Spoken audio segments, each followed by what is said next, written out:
Hi. Oh yeah. My headphones were plugged in. That probably means it wouldn't work. Just saying good morning. It's very early. Brian had to switch back to first shift this week and I just couldn't sleep in, and this is a sunrise. I mean, I slept in a little past when he had to get up. Not just first shift, like really early morning. I think he had to be there at 6. He was up at like 4:30. Anyway. Sunrise.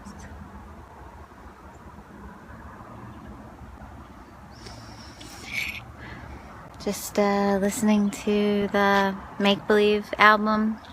I think it's called Make Believe, aka 365 Days, Volume 4. And I was feeling naturey and came out on my front porch and was feeling grateful for Michigan, that this is February 2nd and the weather is so kind that there's just a little bit of melted snow, and I'm sitting here dreaming about taking a long walk today. It's a Sunday. My personal way of doing church is very different than other people's. I do feel... Hang on. I'm sure I would benefit by the social aspect in the sense of, you know, helping people and whatnot, but I feel that God has me on a mission that is very difficult in terms of understanding how I'm meant to help people. I think I like to just say yes and do whatever's needed, but I've learned earlier in my life that if I do that while also having all these songs that feel like they're from God pouring through me, then I don't make the time to bring those into the world, like the little presents. Presents, Presence. Yeah, it's like presents.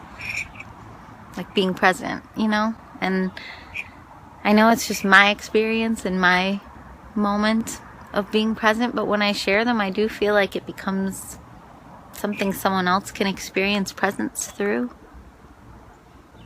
I don't like being highly produced, or at least I don't like the work of doing it, but I like the work of adding parts to songs, so I think I had a couple epiphanies last night. Hold on. And there's a squirrel.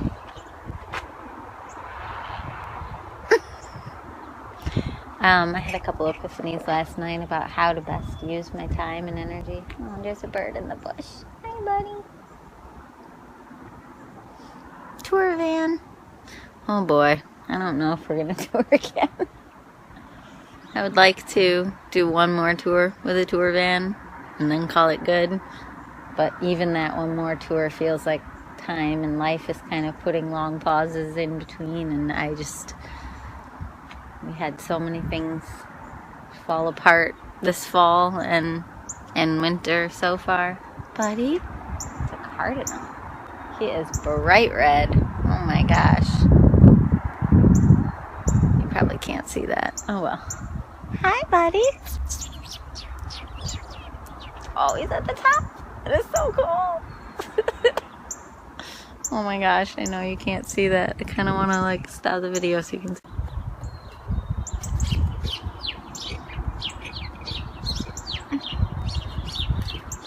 Another bird fight happening to my left right now, but there's the cardinal. Holy cow, is it? I'm sorry, that's the best my phone can do.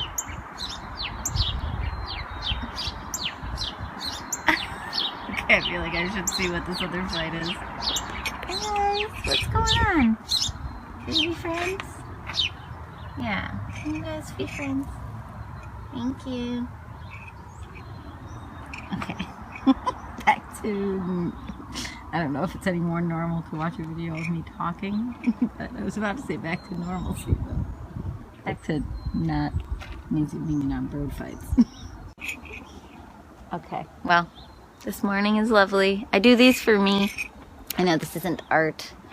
I know this isn't commercial. I thought I was spilling coffee on myself. I have on fuzzy slippers. I know there's very little understandable value to these, but I don't know. They help me. Oh, this is what made me want to pull out the video. There's all these little, like, red buds all over that tree, like berries or something. I don't know.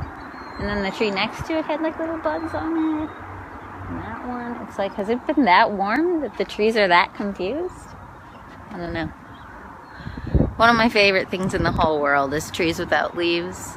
I know I've tried to tell other people to try to appreciate it because it makes winter much more beautiful and much more healing, I think, when instead of being sad at the loss of leaves, you're like, ooh, cool. It's like seeing the skeleton, you know? It's like seeing the insides. It's like seeing the map and like why things are what they are. And like the more I've studied trees and like how they branch off, like literally branch off, like it seems like it's always like it's a moment of two things.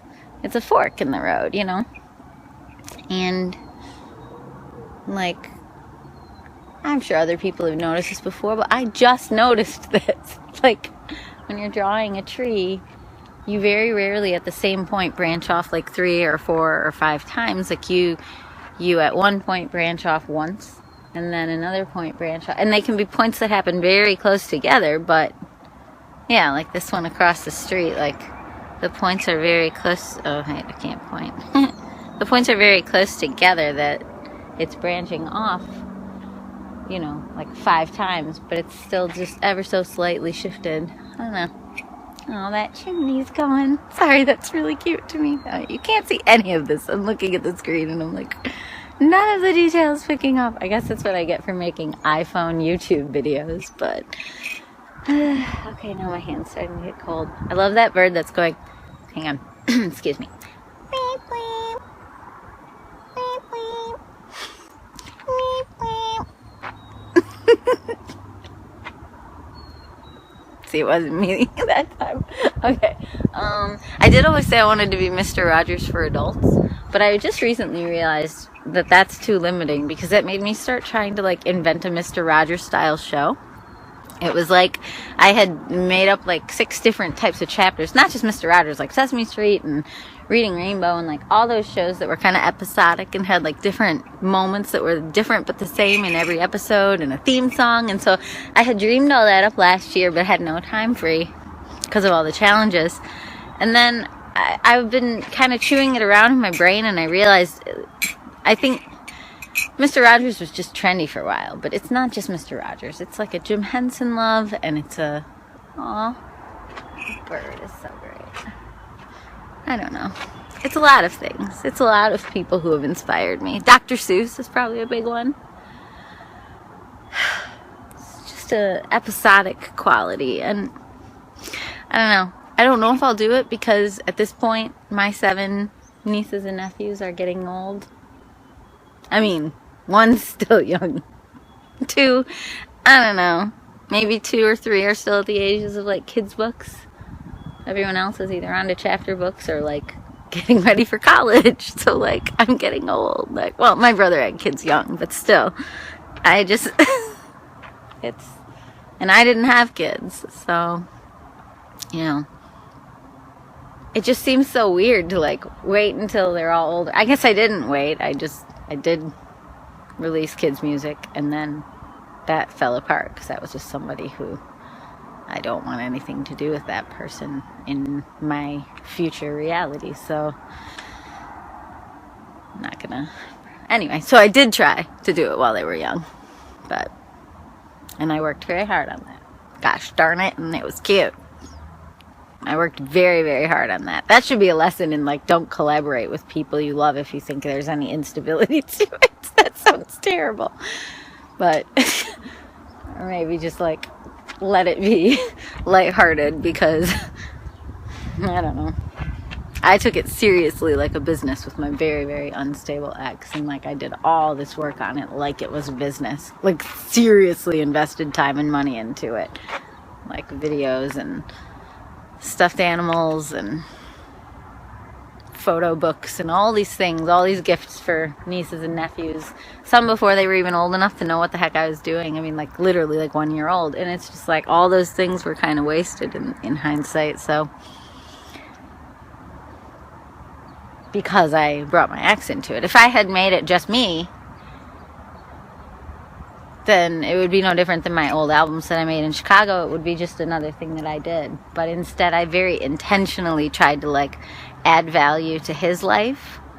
Like, I saw that he was flailing and failing and doing a lot of things very poorly and very badly. And that's not a judgment on his abilities. It's a judgment on his, I guess, addiction. Or a judgment on... No, you can't really judge addiction. It's a judgment on his... Just his brokenness was worse than mine, I guess, and left him totally unfunctional. And I just had this, like, hero savior syndrome that I could, like, make his life better. And I'm sure there's selfishness in that, because me making his life better made my life seem better or look better on the outside. But I wouldn't do that again. Like, something either works or it doesn't. Like, I can't be the savior of a situation or the savior of a project or I don't know. I've done it since, but I'm trying to grow, dagnabbit. These videos help me grow. That's the selfishness. I keep turning my head funny because, okay, like when I go like that, okay, why am I telling you this? I don't know. But sometimes I'll look away because I want to see the world and nature. And also, even when I'm talking to people, I look away a lot because it's uncomfortable to look at someone and realize how much you're telling them. But then I'll catch myself and I'll see the video and I'll be like, oh, that's what I look like. Like, you know, aging's weird. My hand is cold. I don't feel like rambling anymore. Here you go. Plus, I gotta, like, splice these together now just to get that cardinal. Okay, my hand's way too cold to even wrap this up in a weird, cute way. I mean, I think I'm cute, but whatever. I know I'm, you know, cute for a person that's not, like, young anymore, but whatever. If you even think I'm cute, you probably don't. I don't know. I don't know what I think of me or of anyone. I don't know if I would watch these. Oh my gosh, I have to go. My hand is so cold.